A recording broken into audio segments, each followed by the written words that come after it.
Hi everybody, this is Michael with Dash Dedications. I'm doing a tutorial video today on the best camera stabilizer that I found out there. It's made by Roxant, or sold by Roxant. It's very reasonably priced. It gives you a lot of options, which I like because if you use different cameras, you can use the same stabilizer for different cameras. Or if you just have one camera, the same one can work with numerous different cameras. So these things are notoriously tricky to balance. But once you are able to balance them, it saves you spending a lot of money and time setting up tracks. You can get really good tracking shots without the tracks. I'm going to balance my Canon EOS 60, which is on the heavier side.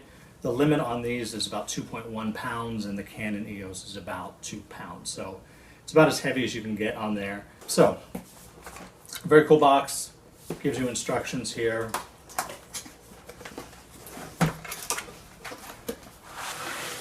So this comes in 4 pieces.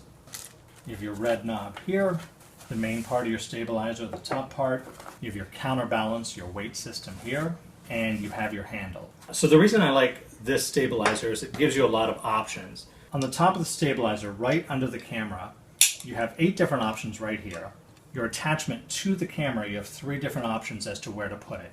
I think the default one, it comes in the middle, but you can slide it toward you or away from you as is needed for your particular camera. It also has 5 different holes here, which is where the handle attaches. And that is, I think, what gives it an extra edge in terms of balancing the camera.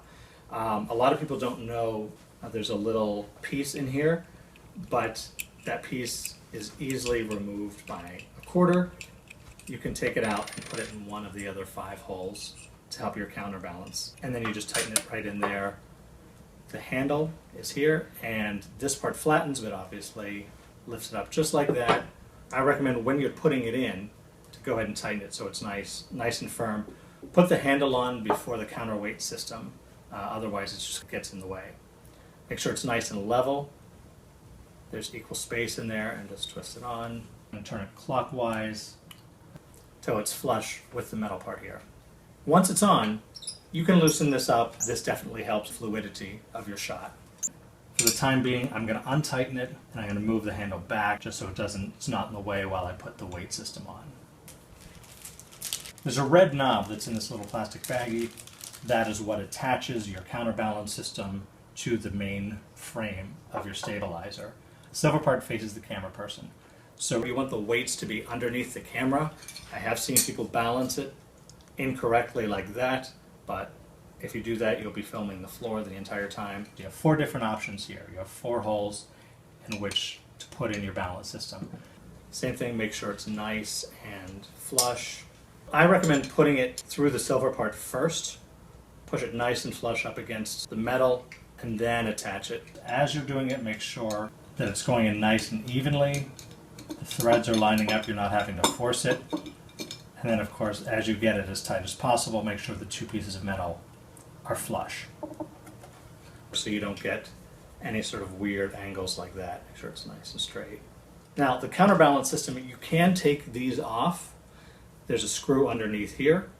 You just undo that if you want to take one off if you're doing a lighter camera. I like using the heavier weights, even with the lighter cameras, just because the more anchor you have down there, I think the smoother it is. Sometimes it gets a little bit heavy, but you can always use your second hand to give it a little support there. There's nothing wrong with that. Okay, so mounting the camera. Use the same hole that it mounts to a tripod or a tripod plate. There's a black screw here, black knob. It's already in place. Now, here are more options. Again, another feature that I like. You have 3 different options here, so it's not forcing you to put it in just one place. You might have to play with them to see which one works best. For the 60D, I'm going to put it in the 3rd option, the one closest to me. And the main thing here is getting it flush. You want to rest it right on top. So screw it in as tight as you possibly can. Good. Make sure it's straight, that the lens is lined up with the plate below. Now I'm going to test it. Okay, so it's pulling a little bit forward, so I'm going to adjust my weight a little bit. Okay, so the adjustment I made is it was pulling forward a little bit, so I lowered it one more rung to the bottom one. I don't know if you can see that. It's as low as it can go, which makes sense with a heavier camera like this. If you look at it straight on, you can see that it's balanced normally. Keep a little bit of play in this, so as you go up and down and tilt, it still maintains that nice, fluid, even feel. It's not going to tilt right and left on you.